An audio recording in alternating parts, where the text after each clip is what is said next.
देखिए दोस्तों, एक कहावत है www.com। हमारे क्लास में आप लोग का वेलकम। तो चलिए आज हम घन, किसी भी संख्या का घन कैसे निकालते हैं वो निकालने को बतलाते हैं। तो देखिए यहाँ पर लिखा हुआ है घन। तो यहाँ पर पहले इसका परिभाषा लिखते हैं कि घन होता क्या है, उसके बाद निकालने बतलाते हैं। तो यहाँ पर लिखेंगे किसी संख्या को उसी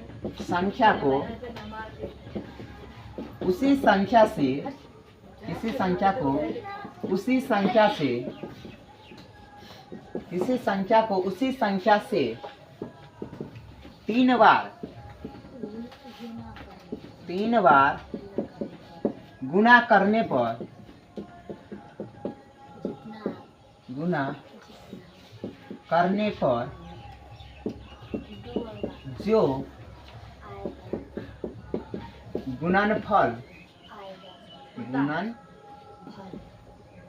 जो गुणनफल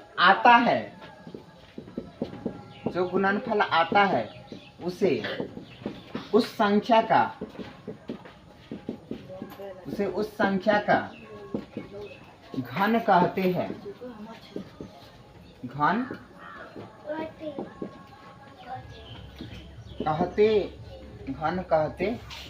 जैसे एक एग्जाम्पल देखिए,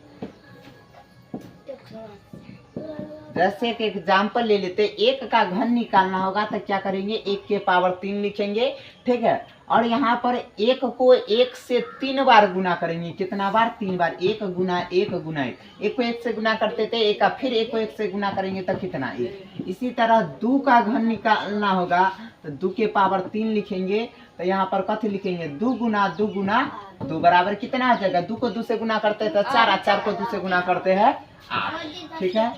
यहाँ पर 3 का, रुक जाओ ना बुआ, 2 मिनट में छुट्टी दे रहे हैं। यहाँ पर 3 है ना, 3 का यदि घन निकालना होगा तो हम क्या करेंगे, 3 को 3 से कितना बार गुना करेंगे? 3 बार। तो 3 को 3 से गुना करते तो कितना? 9। 9 को फिर 3 से गुना करते तो कितना? 27। इसी तरह 4 का घन निकालना होगा तो 4 को 4 से कितना बार गुना करेंगे? 3 बार ना। तो 4 को 4 से गुना करते तो 4 दूना 4, 4 चक 16, और 16 को 4 से गुना करते तो 64, ठीक है। इसी तरह आप जितना तक निकालना चाहे उतना तक आप निकाल सकते हैं। यहाँ तक कोई दिक्कत नहीं, ठीक है।